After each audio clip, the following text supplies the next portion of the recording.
은혜를 나누겠습니다. 이 티테디오스가 무슨 뜻인가 궁금하시죠? 궁금하세요? 아니면은 그냥 관심 없으세요?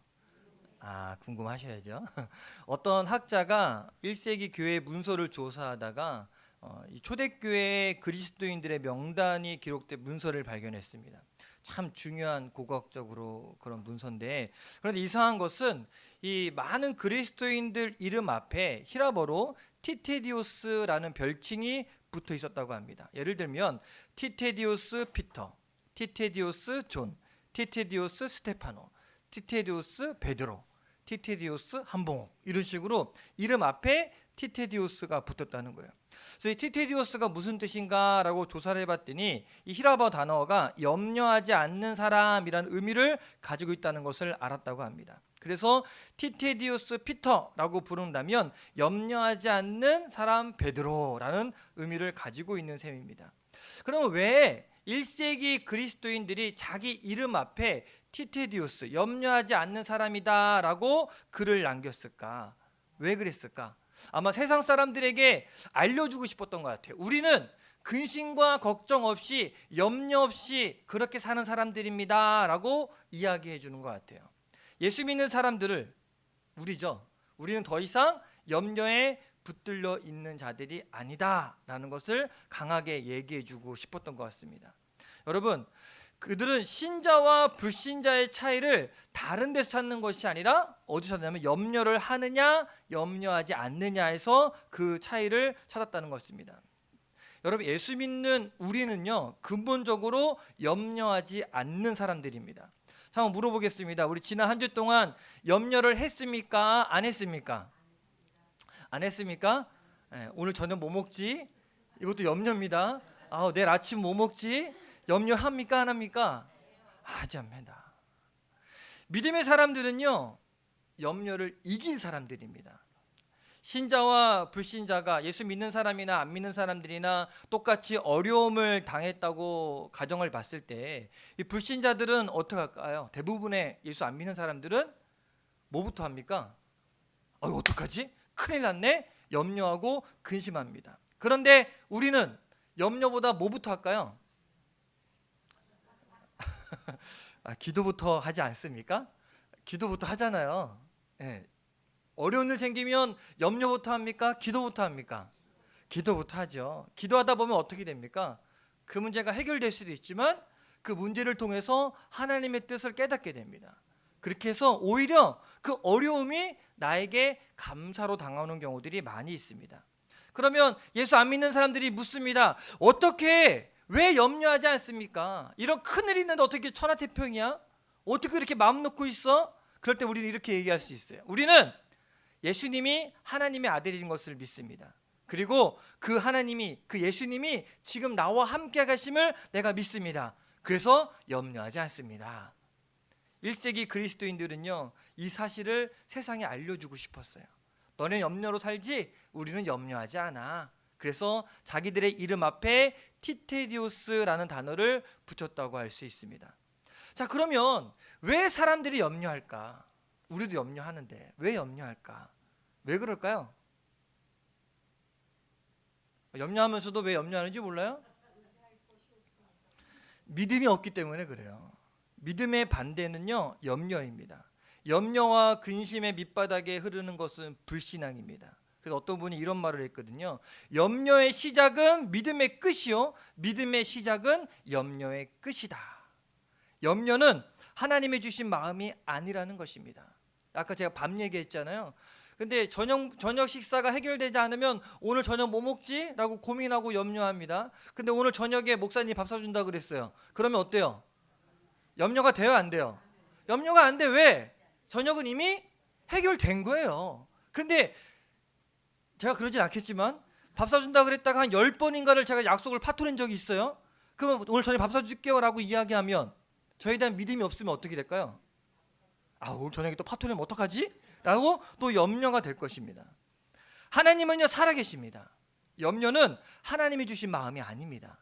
지금도 시퍼렇게 살아계셔서 우리의 삶을 주관하고 계시는 분이 하나님이시기 때문에 우리는 그 하나님 믿으면 염려하지 않아야 돼요. 왜 염려하느냐? 그 하나님을 못 믿기 때문에 그래요. 여러분, 약국에서 감기약 다음으로 많이 팔리는 약이 뭔지 아십니까? 신경 안정제예요. 내 마음을 다스릴 수 있는.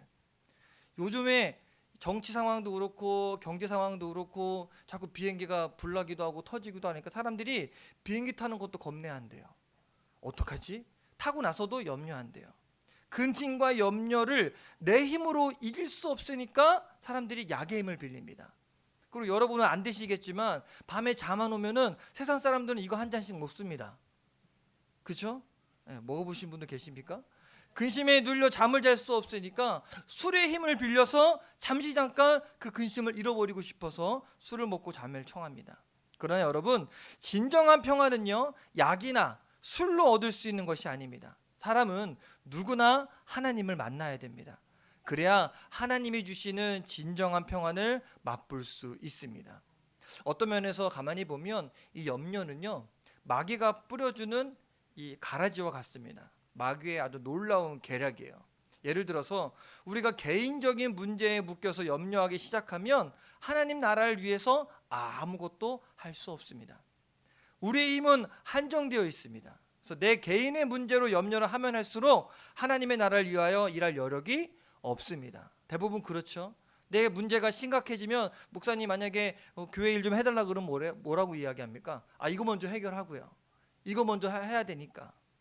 악한 마귀는 우리로 하여금 개인적인 문제에 붙잡혀서 염려하며 살도록 해서 하나님의 나라에 집중하지 못하도록 막습니다. 하나님 생각보다 그 문제에 더 집착하게 만듭니다.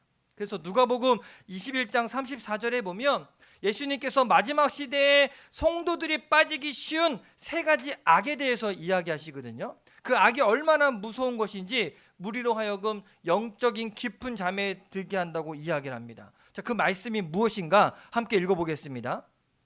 시작.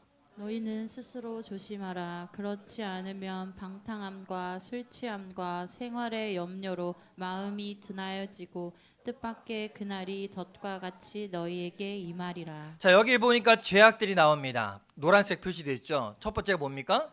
방탕함입니다. 두 번째 뭡니까? 술 취함. 세 번째 뭡니까? 생활의 염려입니다. 자, 가보세요. 방탕한 거, 여러분 당연하게 악한 건 줄 아시죠? 허랑방탕하게 사는 거, 잘못된 거 아시죠? 술 취한 거는요, 술 취해서 정말로 이렇게 세월을 허송부동 보낸 사람들 보면은 야, 쟤는 어떻게 저렇게 사냐, 분명히 악한 걸 압니다. 염려는요, 방탕과 술 취하는 것처럼 우리를 위험에 빠뜨리는 악이 바로 염려라고 이야기해요. 염려가 방탕과 술 취하는 것과 맞먹는 거라고 이야기합니다. 그래서 우리 주님이 염려하지 말라, 근심하지 말라라고 이야기합니다. 여러분, 염려하는 거 아무것도 아닌 게 아니에요. 방탕한 거, 술 취한 거랑 똑같은 거라는 거예요. 염려해야 돼요, 말아야 돼요. 하나님의 나라의 일꾼이 되기 위해서는 세상 염려를 이기는 자가 되어야 됩니다. 이걸 이기지 못하면 마귀는 계속해서 우리에게 염려거리를 던져줍니다. 부모가 아이를 낳죠. 이 아이가 자라면서 자랑이 될까요? 염려거릴까요? 자랑이 돼야 되는데 애가 말이 좀 늦어지면 이게 말 못해서 어떡하지? 기저귀 좀 늦게 떼면 기저귀 늦게 떼면 어떡하지? 초등학교 들어가서 잘할까 어떡하지? 중학교 잘할까? 고등학교, 중학교 졸업하고 나면 대학교 어떡하지? 대학교 졸업하고 나면 취직 어떡하지? 취직되고 나면 결혼하면 어떡하지? 결혼하고 나면 얘가 또 자식을 낳아야 되는데 자식 안 낳으면 어떡하지? 끝이 있습니까 없습니까? 언제 염려 안 할까요? 내가 죽어야 끝날 거예요 아마. 끝이 없어요. 끝이 없어요. 그만큼 우리를 옥죄이는 것이 바로 그 염려입니다. 세상의 염려에 붙잡히지 말고 우리 1세기 그리스도인들처럼 티테디오스의 사람이 됩시다. 그렇다면 우리가 어떻게 염려를 이기고 능력 있는 삶을 살 수 있을까? 오늘 말씀에 능력 있는 삶을 사는 세 가지 열쇠에 대해서 주님이 말씀해 줍니다. 첫 번째 그 능력 있는 삶의 열쇠는요, 예수 그리스도를 믿는 믿음이라고 하셨습니다. 1절 함께 읽어볼까요? 시작. 너희는 마음에 근심하지 말라. 하나님을 믿으니 또 나를 믿으라. 여기 보니까 우리 주님이 나를 믿으라 라고 이야기합니다. 우리가 염려 없는 삶을 살기 위해 티테디오스의 사람으로 살기 위해서는 그 무엇보다 먼저 누구를 믿어야 돼요? 예수님을 믿어야 돼요. 예수님을 믿는 믿음이 근심과 염려를 이기는 힘이라는 겁니다. 사도 요한이 요한일서 4장 4절 5절에 이렇게 이야기합니다. 함께 읽어볼까요? 시작. 무릇 하나님께로부터 난 자마다 세상을 이기느니라. 세상을 이기는 승리는 이것이니 우리의 믿음이니라. 예수께서 하나님의 아들이심을 믿는 자가 아니면 세상을 이기는 자가 누구냐. 할렐루야. 요한이 알려줬어요. 세상의 염려, 근심, 걱정 이기는 방법이 있다. 그 세상에 이기는 힘이 있는데 그것이 바로 믿음이다. 그 믿음은 다른 것이 아니라 하나님이 이 땅에 오셔서 육신을 오셔서 우리를 구원하시고 그분이 바로 예수님이시다. 나를 위해 모든 걸 내어놓으신 분이 그 예수님이다. 그 예수님을 제대로 알고 제대로 믿게 되면 그때부터 세상을 거뜬하게 이기는 능력의 삶을 살 수 있게 된다고 이야기합니다. 여러분, 하나님의 아들 예수님을 우리가 믿는 것 그냥 단순한 문제가 아니라 굉장한 겁니다. 우리 그걸 복음의 능력이라고 이야기해요. 예수님을 나의 구세주로 믿는 것 아무렇지도 않은 게 아닙니다. 굉장히 놀라운 겁니다. 여러분, 예수님을 누구라고 믿습니까? 이따가 점심 먹으러 노인정 가시죠? 네, 노인 회장님이신데 이제 임기가 끝나신 거죠? 네. 가서 한번 교회 안 나오시면 물어보세요. 당신들은 예수님이 누군 것 같아? 라고 물어보세요. 뭐라 그럴까요? 여러분은 예수님을 누구라고 믿습니까? 오늘 읽은 우리 말씀에 예수님이 자기 자신을 소개하는데 천국의 주인이자 천국의 창조자라고 이야기해요. 그리고 2절 3절에 예수님께서 친히 이렇게 말씀하십니다. 함께 읽어볼까요? 시작. 내 아버지 집에 거할 곳이 많도다. 그렇지 않으면 너희에게 일렀으리라. 내가 너희를 위하여 거처를 예비하러 가노니 가서 너희를 위하여 거처를 예비하면 내가 다시 와서 너희를 내게로 나 있는 곳에 너희도 있게 하리라. 여러분, 놀랍지 않습니까? 보통 사람들은요 죽으면 끝입니다. 그런데 예수님은요 십자가에서 죽은 것으로 끝난 것이 아닙니다. 죽은 지 장사한 지 사흘 만에 죽은 자 가운데 다시 살아나셨어요. 죽음까지도 이기셨습니다. 그리고 부활 승천하셔서 지금은 저와 여러분들이 가서 있을 영원한 거처 천국을 준비하고 계신다고 말씀하십니다. 여러분, 요즘에 천국에 자리가 없대요. 사람이 하도 많아서. 맞습니까? 아닙니다. 천국은 누구나 갈 수 있어요. 예수님 믿는 우리는 갈 수 있어요. 이 땅에서 그 어떤 것과도 비교할 수 없는 그 좋은 곳이 바로 천국입니다. 그렇기 때문에 이 예수님을 하나님의 아들로 천국의 주인으로 알고 믿는 사람들은요 죽음을 두려워하지 않습니다. 왜 그럴까요? 왜 그럴까요? 천국이 있으니까. 그래서 이 땅에 일제 식민지 가운데 있었을 때 수많은 순교자들이 나왔습니다. 근데 그들이 왜 죽음을 두려워하지 않고 신사참배하지 않고 예수님의 이름을 부르짖고 예수 천국 불신 주고 그렇게 외치고 살았을까요? 죽음을 두려워하지 않았어요. 왜? 어딜 바라봤기 때문에? 천국을 바라봤기 때문에. 우리 그리스도인들에게 죽음이 끝이 아닙니다. 죽음 이후에는 천국이 있고 그 천국에는 지금 살고 있는 이 세상 것과는 어떤 것도 비교할 수 없는 주님이 직접 준비해 놓은 집이 있습니다. 성경은 예수님이 그 천국을 예비하고 창조하신 것만이 아니라 그분이 바로 천국으로 가는 길이고 진리고 생명이라고 이야기합니다. 도마가 5절 말씀에 주님 어디로 가는지 알지 못하는데 그 길을 어찌 압니까? 제가 여러분한테 저 이따가 어디 갈 거예요 라고 이야기하면 어디로 가는지 아십니까? 몰라요. 그래서 도마가 어디로 가는지 목적지를 알려주셔야죠. 예루살렘이면 예루살렘, 갈릴리면 갈릴리, 그거 알려주셔야 우리가 길을 알지 어찌 압니까? 그랬더니 6절에 이렇게 말씀하십니다. 시작. 예수께서 이르시되 내가 곧 길이요 진리요 생명이니 나로 말미암지 않고는 아버지께로 올 자가 없느니라. 예수님 뭐라고 이야기합니까? 내가 길이요 진리요 생명이라고 이야기해요. 내가 길이라고 말씀하신 것은 예수님이 천국의 창조자만이 아니라 그 천국으로 가는 길이라는 겁니다.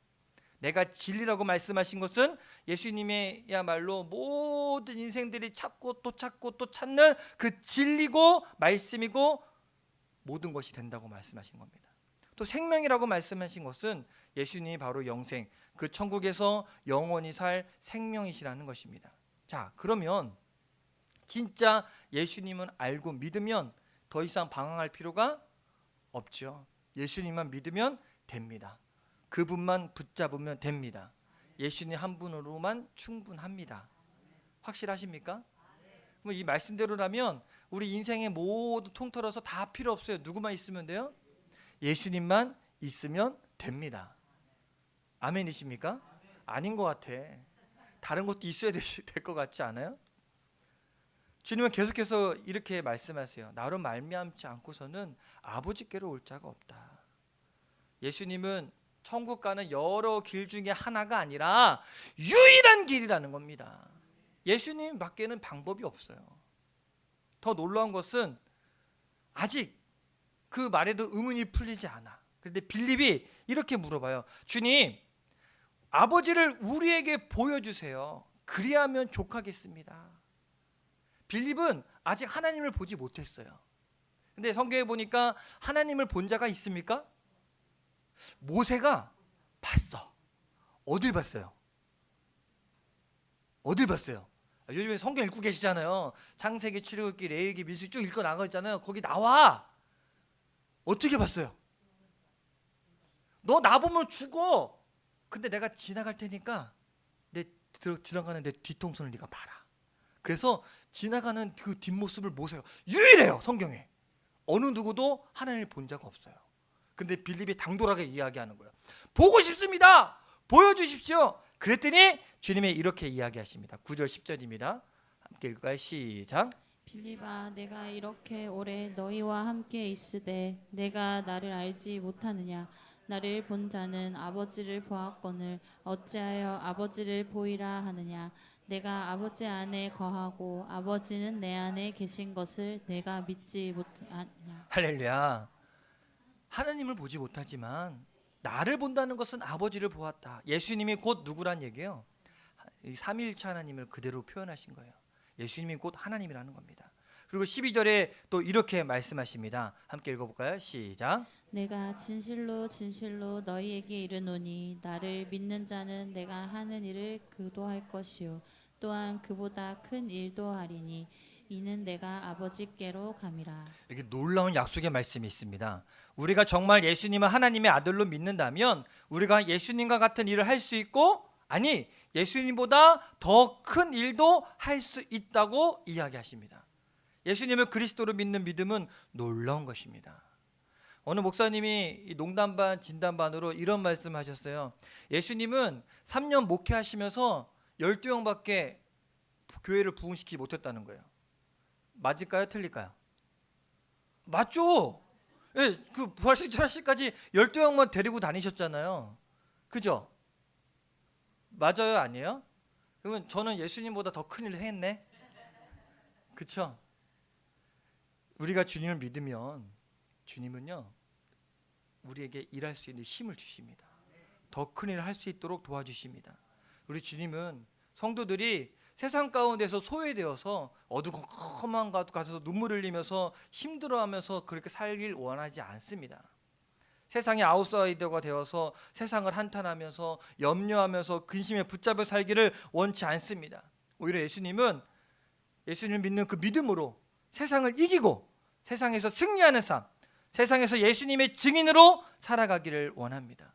우리 그리스도인들은 인생을 고민하면서 복잡하게 사는 자들이 아닙니다. 예수님이 부어주신 능력으로 예수님과 같은 일, 예수님은 더 큰 일을 할 수 있는 사람들이 바로 저와 여러분들입니다. 예수님 믿으십니까? 예수님 믿으니까 지금 주일날 이 자리에 나와서 예배 드리고 있지. 예수님 믿으면 예수님이 하신 일을 여러분도 하실 수 있다는 것을 믿으십니까? 예수님께서보다 하시는 보다 더 큰 일도 할 수 있다는 사실을 믿으십니까? 믿음대로 될 줄 믿습니다. 세상을 능력 있게 사는 두 번째 열쇠가 있는데 그거는 바로 기도입니다. 성도가 기도하는 것은 자신의 내면에 예수님의 능력을 붓는 것과 마찬가지입니다. 13절 14절 말씀을 함께 읽겠습니다. 시작. 너희가 내 이름으로 무엇을 구하든지 내가 행하리니 이는 아버지로 하여금 아들로 말미암아 영광을 받게 하려 하심이라. 내 이름으로 무엇이든지 내게 구하면 내가 행하리라.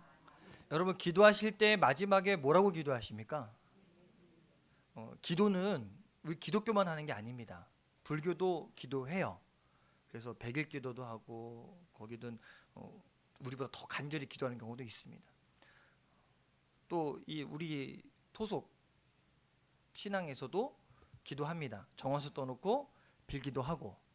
우리 이옥희 집사님도 기도 많이 하셨죠? 네, 제가 알아요. 기도 많이 하셨어요. 하나님께 기도한 건 아니고 기도 많이 하셨어요. 그런데 우리는 다릅니다. 우리는 예수님의 이름으로 기도합니다. 그래서 약속의 말씀이 뭐냐면 누구든지 예수님의 이름으로 기도하면 그 기도를 응답하실 것이라고 약속해 주셨습니다. 왜냐하면 우리가 예수님의 이름으로 기도하는 것은 예수님 자신이 직접 기도하는 것과 같기 때문에 그래요. 그러므로 우리는 알아야 합니다. 우리의 기도는 예수님이 직접 하신 것 같은 효력이 나타난다는 사실. 성도들의 기도는 굉장한 겁니다. 그래서 우리가 기도할 때 놀라운 일들이 일어납니다. 성도들의 기도가 힘이 있는 것은 주님이 그대로 행할 것이기 때문에 그래요. 그래서 내가 행하리라 이거를 몇 번 얘기했을까요? 2번씩이나 말씀하셨어요. 성경에서 반복된다는 것은 반드시 행한다는 거, 중요하다는 것을 이야기하거든요. 예수님이 내가 행하리라 이거를 2번 얘기했다는 것은 우리가 예수님 이름으로 기도하면 반드시 이루어진다는 거예요. 대부분 사람들은요 기도하기 전에 뭐부터 이야기하냐면 큰일 났다부터 합니다. 기도의 능력을 모르기 때문에 그래요. 그래서 어떤 사람은 누가 염려해 주면 그것을 내게 관심 가져주는 거 생각하고 고맙다고 이야기합니다. 그래서 뭐라고 이야기하냐면 염려해 주신 덕분에 내가 이렇게 건강해졌습니다 라고 이야기해요. 염려가 사랑입니까? 왜 이렇게 괜찮아 건강? 내가 얼마나 염려했는데 라고 이야기합니다. 근데 여러분 염려는요 아무 힘 없습니다. 성도들은 염려 대신에 기도해야 합니다. 기도하면 주님이 그대로 행하시기 때문에 바꿔야 돼요. 내가 당신을 위해 기도했는데 괜찮지? 다 났어. 기도해 주셔서 하나님이 나를 치유해 주셨어. 이게 성도들의 대화가 돼야 돼요. 염려했잖아. 염려 덕분에 내가 살았어. 이런 말은 아니라는 거예요. 저는 오늘부터 저 여러분들의 모든 염려를 기도의 제목으로 바꾸시게 되기를 간절히 축원합니다. 비가 오지 않는 가물은 날에도 나무와 잎이 무성한 곳이 있습니다. 어딘 줄 아십니까? 개울가. 비가 오지 않은 가물어도 이 물이 지나가는 곳의 나무는요 잎이 무성하고 나무는 싱싱합니다. 마찬가지로 아무리 어려운 문제가 있더라도 기도하면 죽어가던 것이 살아나는 역사가 일어날 것입니다. 기도의 물줄기가 우리 삶 가운데 흘러나갈 때 우리는 메말르지 않습니다. 푸르러지고 열매를 맺고 나무는 자라날 것입니다. 여러분 우리 주변에 죽어가는 것 얼마나 많이 있습니까? 그럴 때 우리는 근심하거나 염려에 붙잡히지 말고 대신 기도합시다. 어려운 문제가 산처럼 우리 앞에 가로막혀 있을지라도 우리가 기도하면 산은 무너져 평지가 될 것입니다. 제가 한 말이 아니라 우리 주님이 해주신 말씀이에요. 우리가 기도하면 산이 무너져 평지가 될 것이에요. 우리가 기도할 때 우리 주님이 그대로 행하실 것입니다. 여러분 기도해야 전성기가 옵니다. 여러분 혹시 믿음의 전성기를 맞이하고 싶으십니까? 그렇다면 기도해야 됩니다. 기도하면 전성기가 옵니다. 따라해 볼까요? 기도하면 전성기가 온다. 그러면 이제 80 넘으신 우리 권사님들은 내가 무슨 전성기야. 아니요. 주님 오시기 전까지는 기도하면 여러분에게 전성기가 옵니다. 사도행전을 볼까요? 성전에 기도하러 가던 베드로와 요한이 성전 미문에 앉아있는 날 때부터 못 걷는 이를 만났을 때 이렇게 명령합니다. 사도행전 3장 6절인데 함께 읽어볼까요? 시작. 은과 금은 내게 없거니와 내게 있는 이것을 내게 주노니 나사렛 예수 그리스도의 이름으로 일어나 걸으라 하고 그들은 단지 예수의 이름으로 명령만 했습니다. 어떻게 됐어요? 주님이 그대로 행했어요. 베드로가 한 게 아니에요. 예수님의 이름으로 명령했더니 주님이 그 안증뱅 태어날 때부터 못 걷는 그 자를 일으켜 세우셨다는 겁니다. 베드로는 본인이 일으켜 세울 거라는 생각 1도 하지 않았습니다. 근데 누굴 믿었습니까? 예수님을 믿었어요. 그래서 예수님의 이름으로 기도하면 예수님이 그대로 행할 것을 믿었습니다. 그리고 주님은 약속대로 그대로 행하셨습니다. 믿고 기도하는 것, 이것이 바로 능력 있는 삶을 여는 열쇠입니다. 마지막 세 번째 열쇠는 바로 성령입니다. 16절 한번 같이 읽어볼까요? 시작.